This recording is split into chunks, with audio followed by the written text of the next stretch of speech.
The sun dipped low over the picturesque streets of Coronado, California, casting a warm golden glow on the Spanish-style homes that lined the quiet avenues. Among them was the home of Mark Nolan and his wife, Elise, a couple admired by their community for their seemingly perfect life.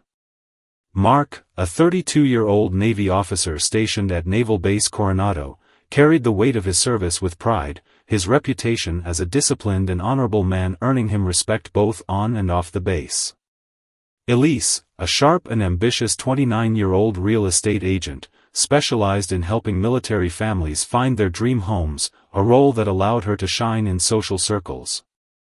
Their love story was one many envied. They had met at a beachside cafe in La Jolla, where Mark, fresh off a deployment, was immediately captivated by Elise's confidence and charm.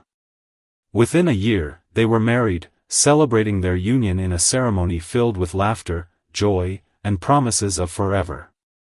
Their life seemed like the epitome of success, a beautiful home, thriving careers, and a network of supportive friends. But as the warm September breeze rustled through their garden, Mark and Elise's idyllic life masked fractures invisible to those outside. The demands of Mark's military career, with its long deployments and high stakes, had created a chasm between them.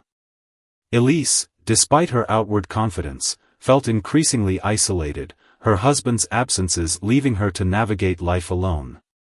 Mark, however, believed their relationship could weather any storm. He had always taken pride in Elise's independence, her ability to hold down the fort while he served overseas. On the surface, he seemed to have it all together, a devoted husband and a loyal officer. Yet, beneath his stoic demeanor, Mark carried a gnawing guilt for the sacrifices his wife had to endure because of his career.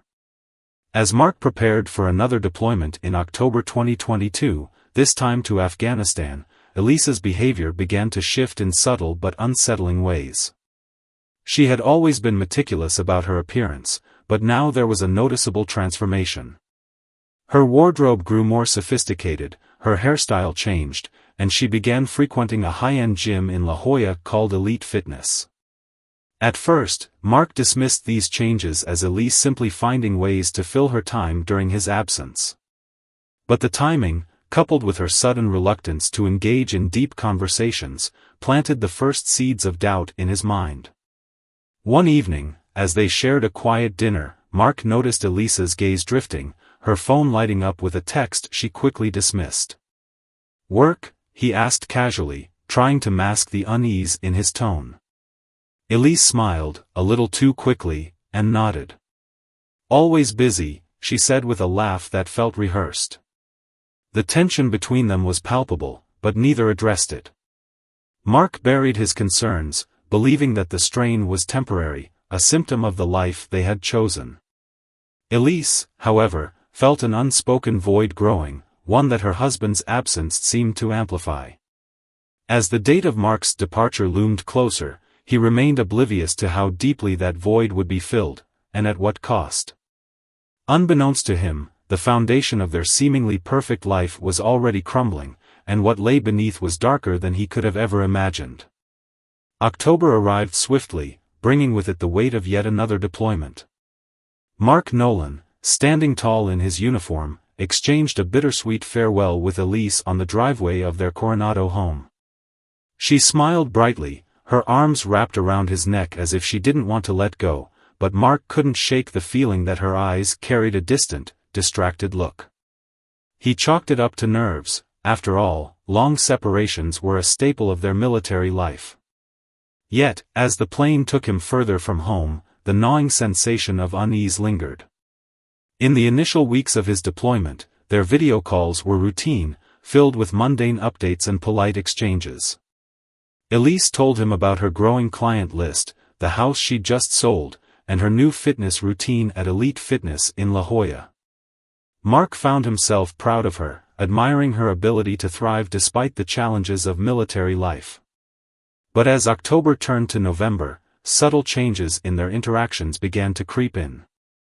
Elise started rescheduling their calls, citing work meetings or gym sessions. When they did connect, Mark noticed her appearance had become even more polished, her makeup meticulously applied, her hair styled differently each time.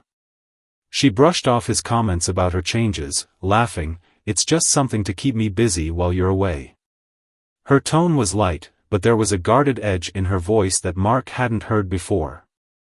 The unease grew when he received a message from Sierra Wade, the wife of one of his fellow officers and a trusted family friend. Sierra, hesitant but resolute, wrote, "Mark, I don't want to overstep, but I thought you should know something. I've seen Elise at the gym a lot lately, spending a lot of time with her personal trainer, Logan Blackwell. It could be nothing, but she's there for hours. It feels off." Mark stared at the screen in his barracks, the words blurring together as his mind raced. He knew Logan Blackwell by reputation, a charismatic, handsome trainer with a growing social media presence and a penchant for flashy cars and luxury living. At first, Mark dismissed the idea as absurd. Elise had mentioned Logan in passing, calling him motivational and part of her wellness journey. But Sierra's message planted a seed of doubt, one that Mark couldn't ignore. One sleepless night, driven by a restless mind and a nagging sense of betrayal, Mark logged into their shared cloud storage, hoping to find reassurance in the photos Elise had promised to upload. Instead, he stumbled upon something that made his blood run cold, a series of automatically backed-up text messages between Elise and Logan. At first, the messages seemed innocuous, filled with friendly banter about workouts and meal plans. But as Mark scrolled further, the tone shifted, playful teasing turned into flirtation, and flirtation turned into undeniable intimacy. Words like, "I can't stop thinking about last night," and, "You make me feel alive in ways I haven't felt in years," were a dagger to Mark's heart. His breath caught as he read one message that broke him completely. "Sometimes I think these deployments are a blessing. I've never felt more free." Mark slammed his laptop shut, his pulse pounding in his ears. For a moment, the disciplined officer, the man who had faced combat and chaos, felt completely undone. The betrayal wasn't just personal, it was a mockery of everything he had sacrificed for his country, for her, for their life together. When he confronted Elise during their next video call, his voice was sharp, his composure barely intact. "Who is Logan, Elise?" he demanded, his jaw clenched. Elise's face froze for a fraction of a second, a crack in her polished veneer. But she quickly recovered, her tone indignant. "What are you talking about, Mark? Logan's just my trainer. Are you seriously going to accuse me of something based on Sierra's jealousy?" Mark didn't relent, the evidence burning in his mind. "I've seen the messages. Don't lie to me, Elise." Her denial grew more desperate, her voice rising as she accused Mark of paranoia. "Maybe it's the combat stress getting to you," she snapped. "You're overthinking everything." But the damage was done. Mark knew the truth. As their call ended, the once unshakable trust between them lay shattered, replaced by a deep, festering wound. Alone in his barracks that night, Mark stared at the ceiling, his mind racing not with grief, but with the first flickers of anger. Elisa's betrayal wasn't just a blow to his heart, it was a calculated insult to his sacrifices. And as the days stretched on, Mark began to understand that he couldn't simply let it go. If Elise thought she could manipulate him, she was wrong. He wasn't just a husband betrayed, he was a soldier with a mission. The betrayal had consumed Mark Nolan like a wildfire, leaving only embers of bitterness and anger in its wake. Every night in his barracks at Naval Base Coronado, Mark replayed the texts and images in his mind, each detail cutting deeper than the last. This wasn't just about an affair, it was about Elise mocking his sacrifices, using the very deployments that kept their family afloat as a stage for her deceit. As days turned into weeks, Mark's pain transformed into something sharper, determination. He didn't want revenge in the traditional sense. Mark wasn't a man to yell or throw accusations in public. No, he wanted something calculated, something that would make Elise truly understand the depth of her betrayal, not just to him as her husband but to the principles of loyalty and integrity he held dear. And so, Operation Paper Trail was born. Mark began meticulously gathering evidence. On nights when his fellow soldiers were unwinding with card games or phone calls home, Mark was poring over text logs, hotel receipts, and security footage. Every piece of evidence he found further solidified his resolve. Among the most damning was a video from their home security camera showing Logan Blackwell's sleek black Range Rover parked in their driveway overnight, a blatant symbol of disrespect. Mark kept a journal, each entry filled with raw emotion and cold calculations. In one entry, later recovered by investigators, he wrote, "This isn't just about the affair. It's about what it represents. She turned my service into an opportunity for freedom, for indulgence. She has to face the consequences, not in secret, but in the light of day." The plan was deceptively simple, yet diabolically effective. Mark would create a series of signs, each one bearing a damning piece of evidence, text messages, dates, locations, and even security footage stills. Each sign would tell a part of the story, leading Elise to the inescapable conclusion of her own guilt. But Mark didn't stop there. He wanted the moment immortalized, so he ordered a high-definition camera, practiced different angles in his barracks, and even scripted the lines he would say to maintain an air of control. Throughout this period, Mark continued his video calls with Elise, keeping up the facade of normalcy. He complimented her new hairstyle, inquired about her work, and even mentioned how much he was looking forward to their 6th anniversary. "I have a special surprise planned for you," he said one evening, forcing a smile as she giggled on the screen. Elise, oblivious to the storm brewing, seemed to revel in the attention, unaware that every word Mark spoke was laced with irony.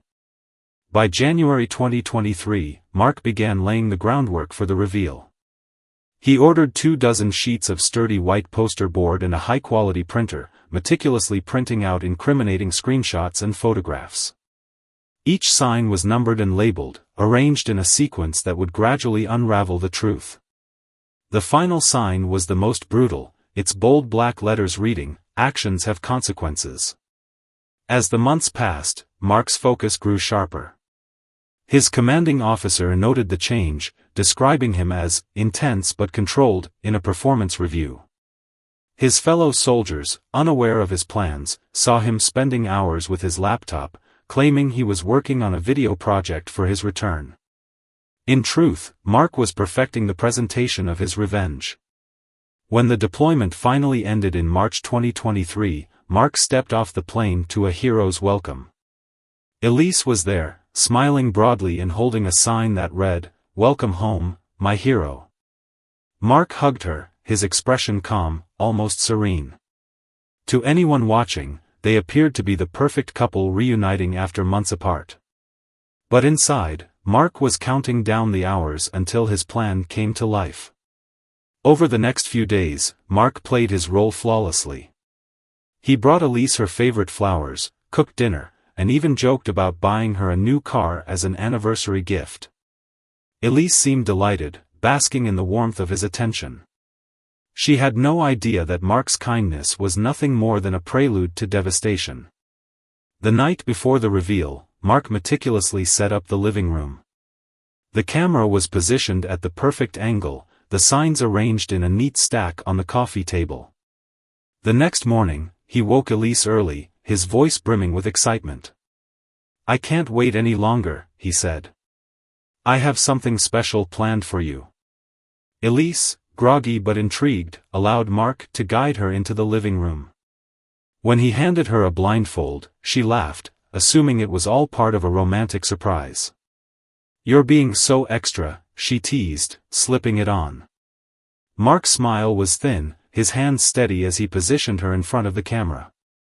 "Hold this up for the camera, sweetheart," he said, handing her the first sign. As Elise held it, the words stared back at her, "While my husband served his country." She laughed nervously. "What's this about?"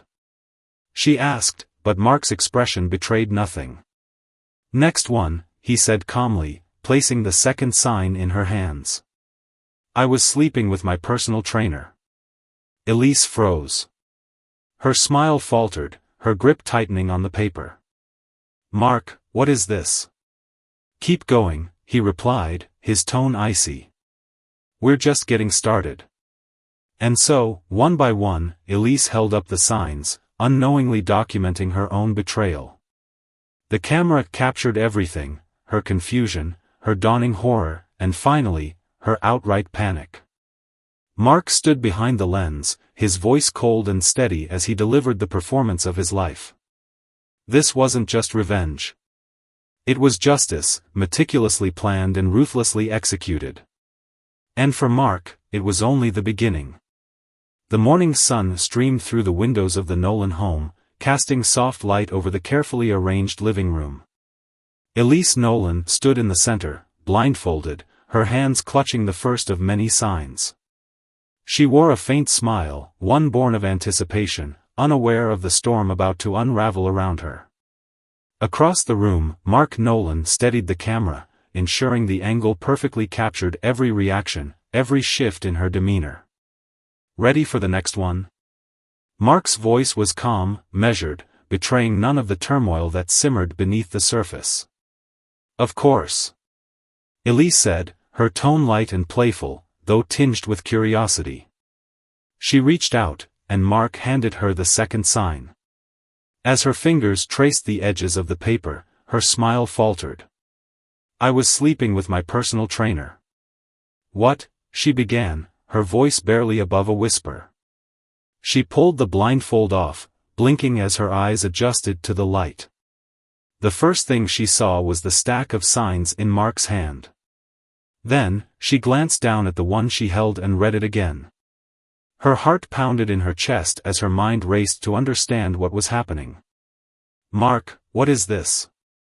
Elise demanded, her voice rising. She turned to him, but he remained stoic, the camera still trained on her.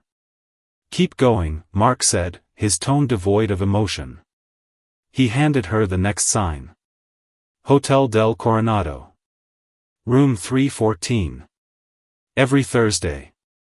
Elise staggered back, clutching the paper like it might burst into flames. "This isn't funny, Mark," she said, her voice trembling. Her mind scrambled for an explanation, an excuse, anything to dismiss the evidence staring her in the face. But Mark was relentless. He placed another sign in her hands. This one featured a screenshot of a text message exchange between her and Logan Blackwell, the trainer she had assured Mark was nothing more than a fitness coach. The words in bold black print read, "You make me feel alive in ways Mark never could." The weight of her betrayal, once hidden beneath layers of secrecy, now hung in the air like a noose tightening around her. "Mark, I can explain," Elise stammered, her voice cracking as tears welled in her eyes. "Explain what?" Mark snapped, his composure finally cracking, the anger that had fueled months of planning now bubbling to the surface. "Explain how you turned my deployment into your opportunity to cheat? How you disrespected everything I've sacrificed?" Elise shook her head, panic flooding her system. "It's not like that. Logan, he meant nothing. I was lonely, Mark. You're never here, and I..." "Don't," Mark interrupted, his voice cutting through her excuses like a blade.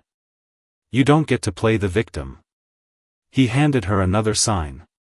This one bore a photo, a still frame from their home security footage, showing Logan's black Range Rover parked in the driveway in the early hours of the morning.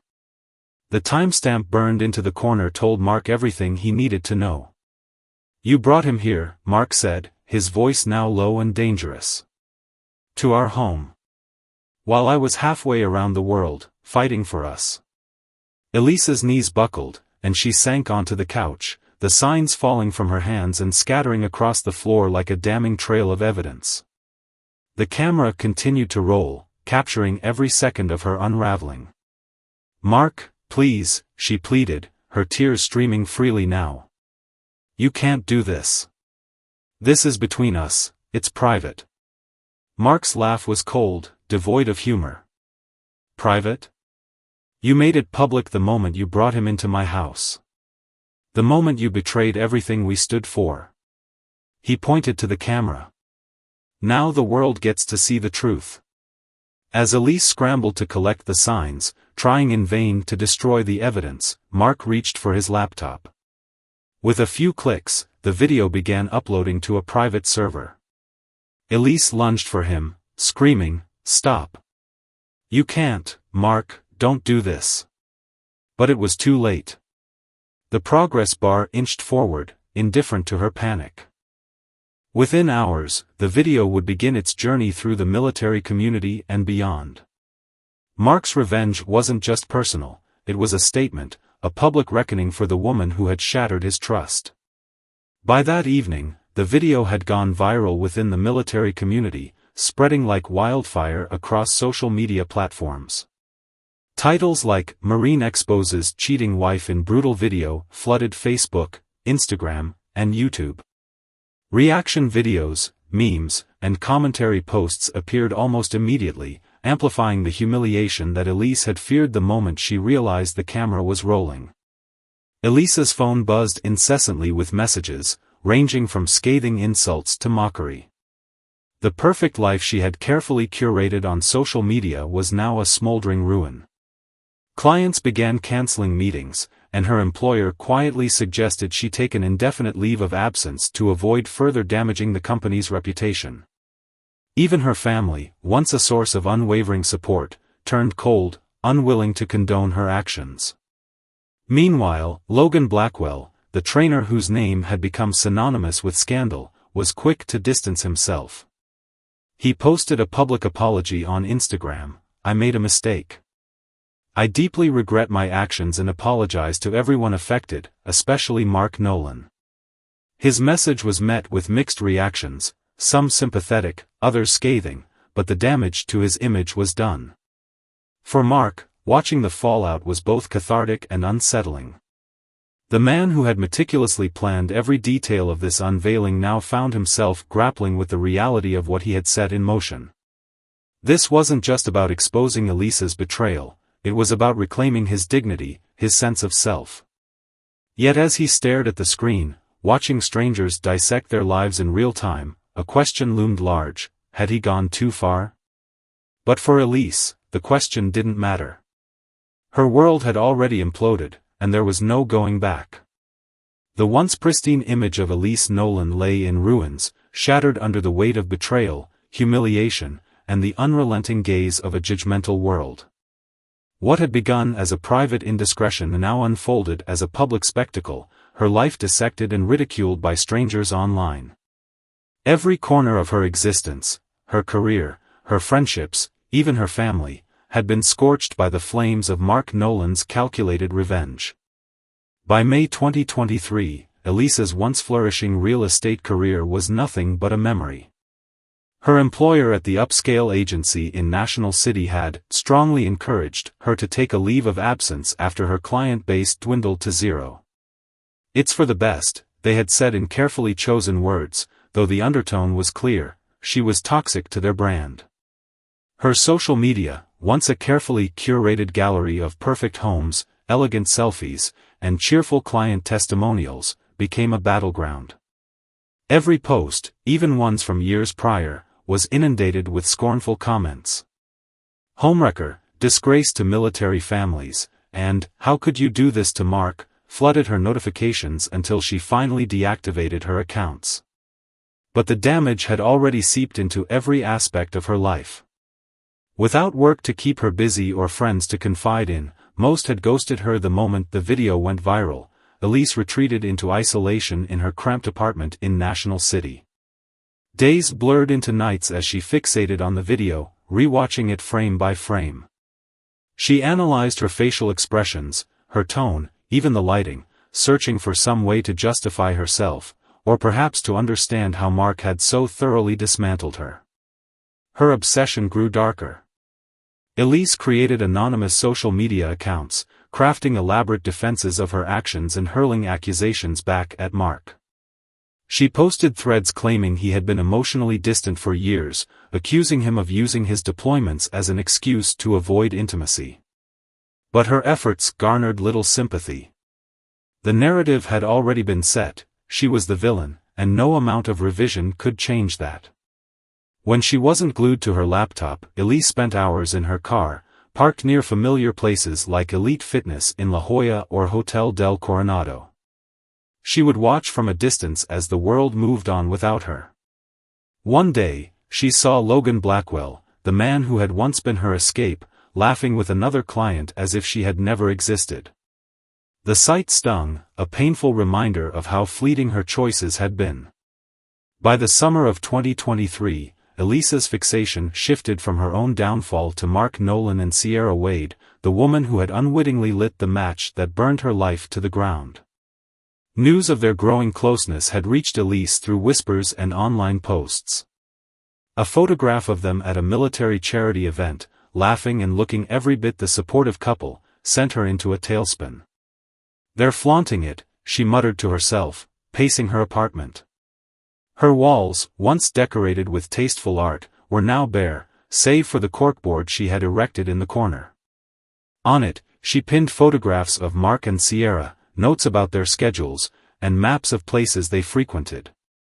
Red string connected locations like Mark's new apartment in Chula Vista and Sierra's home in Del Mar, creating a chilling visual of her growing obsession.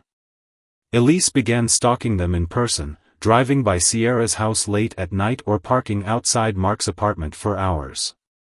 Security footage from the complex would later show her car idling near the entrance, headlights off, as she watched from the shadows.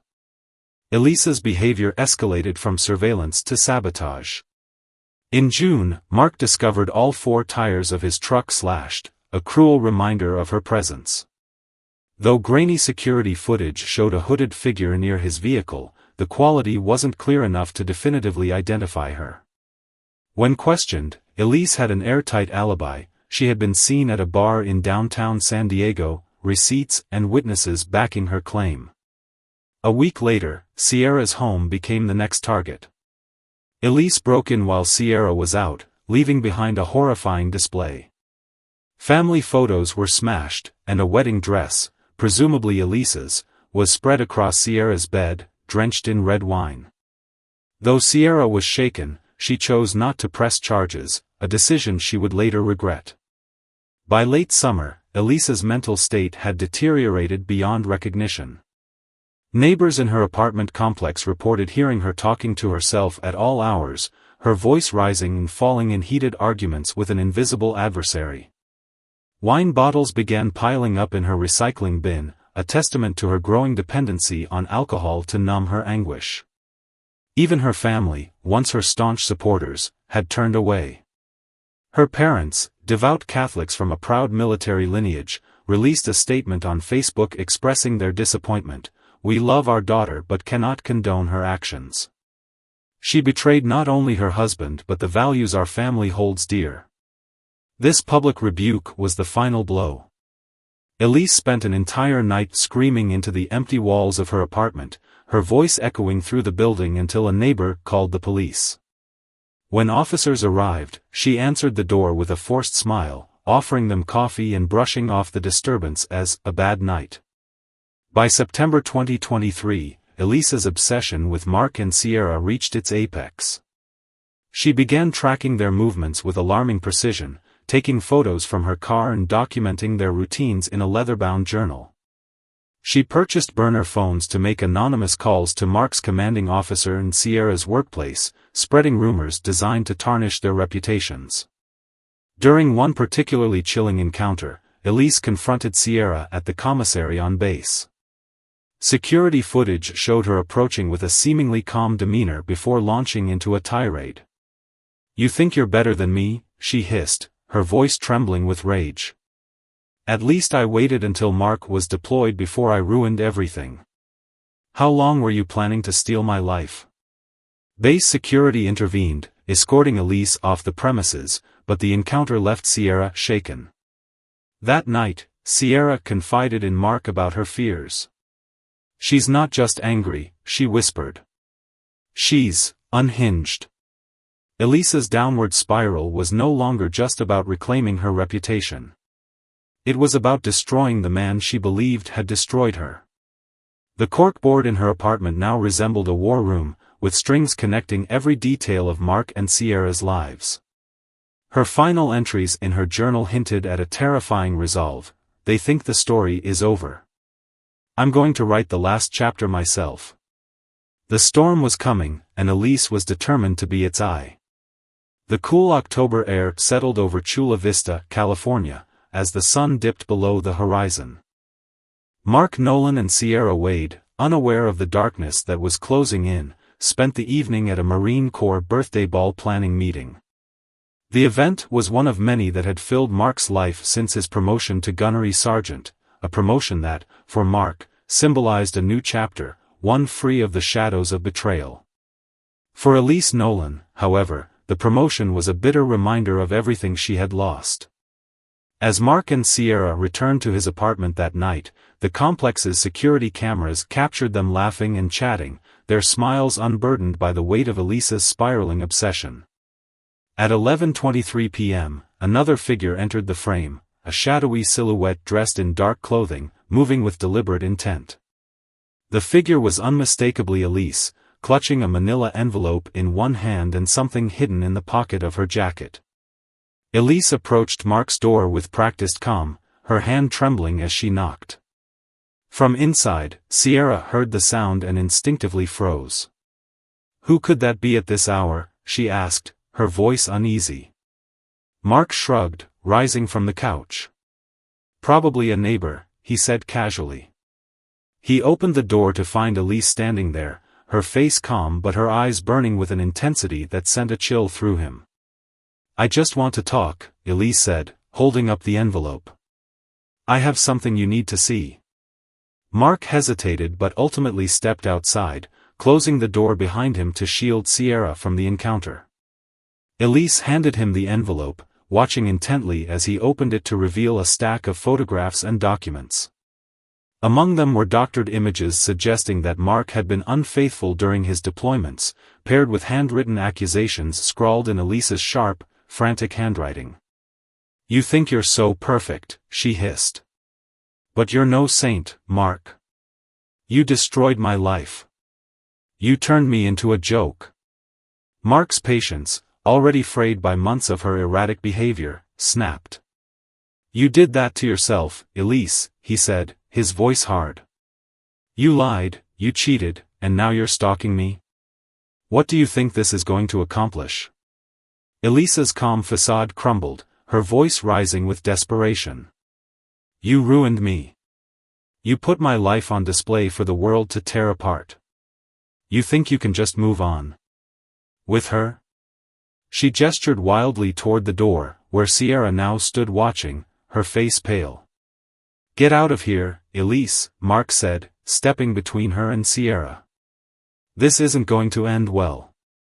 Elise's hand slipped into her jacket pocket, emerging with a military-grade combat knife, one she had taken from Mark's collection months ago. The blade gleamed under the faint porch light as she lunged forward, her movements fueled by adrenaline and rage. Mark, trained for combat but unprepared for this level of personal betrayal, reacted instinctively. He grabbed her wrist, twisting it away, but Elise's strength, driven by desperation, was relentless. The first slash caught him across the chest, a shallow but stinging wound that sent him stumbling backward. Sierra screamed, the sound piercing the stillness of the night. Neighbors began turning on lights, their windows illuminating the chaotic scene below. Mark fought to disarm Elise, his voice strained as he shouted for her to stop. But Elise was beyond reason, her mind consumed by a singular thought: if I can't rebuild my life, neither can you. They grappled in the narrow entryway, their movements frantic and violent. Sierra, trembling, reached for her phone and dialed 911, her voice shaking as she begged for help. The final moment came in a blur of motion. Mark and Elise fell together, his weight driving her backward onto the floor. In the chaos, the blade in her hand plunged into his neck, severing an artery. Blood pooled quickly, soaking the floor beneath them. Mark's eyes widened in shock as he gasped for air, his hands instinctively reaching for the wound. "Mark!" Sierra screamed, rushing forward, but it was too late. His body collapsed, lifeless, as Elise knelt beside him, her own hands covered in his blood. The scene when law enforcement arrived was one of surreal horror. Officer Ethan Bradford, the first responder, would later describe it as the most chilling thing I've ever witnessed. Elise sat motionless on the floor, still clutching the bloodied knife, her expression eerily calm. "Now we're even," she whispered repeatedly, rocking back and forth beside Mark's body. Sierra, sobbing uncontrollably, attempted CPR despite the futility. Her hands, stained red, trembled as she pressed against Mark's chest, begging him to come back. "Please," she cried. "Please don't leave me." The neighbors, many of whom had gathered outside in their pajamas, watched in stunned silence as paramedics and detectives worked the scene. The contents of Elise's manila envelope, now scattered and stained with blood, painted a macabre picture of her fractured psyche. Detectives pieced together Elise's premeditated actions with chilling clarity. In her National City apartment, they discovered a corkboard covered with photos of Mark and Sierra, notes detailing their routines, and a calendar marked with a bold red X on the date of the murder. A journal found in her car contained her final entry, written hours before the confrontation: "They think they've won, but I get the last word. Blood for blood." Despite overwhelming evidence of premeditation, Elise's defense team would later argue diminished capacity, citing her documented mental instability and the psychological toll of Mark's viral video. The military community around Naval Base Coronado mourned Mark as a hero who had died not on the battlefield but at the hands of someone he once loved. Mark's funeral, attended by hundreds of Marines in dress blues, became a powerful symbol of loyalty, sacrifice, and the devastating consequences of betrayal. Sierra, haunted by the events of that night, would later testify in court, her voice breaking as she described Mark's final moments. "He died protecting me," she said, tears streaming down her face. Even when she tried to destroy him, he never stopped being a hero.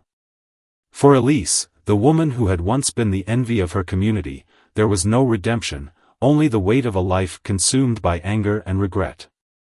And for the world watching, Mark's story became a cautionary tale, a haunting reminder of how far the human heart can fall when consumed by vengeance. The quiet streets of Chula Vista stood still in the days following Mark Nolan's death, a stark contrast to the chaos that had unfolded on the night of October 3, 2023. What had begun as a love story filled with promise had descended into betrayal, obsession, and, ultimately, a tragedy that would haunt everyone involved. As the investigation unraveled, the full extent of Elise Nolan's downward spiral became a chilling testament to the destructive power of unchecked emotions and unresolved pain. Mark's funeral was held on a crisp October morning at Fort Rosecrans National Cemetery, overlooking the serene waters of San Diego Bay. The service was attended by hundreds of Marines, many of whom stood silently in their dress blues, their faces etched with grief and respect. The sound of the Honor Guard's 21-gun salute echoed across the bay, a solemn farewell to a man who had dedicated his life to service, only to lose it in a conflict far closer to home. Sierra Wade, pale and visibly shaken, delivered a tearful eulogy.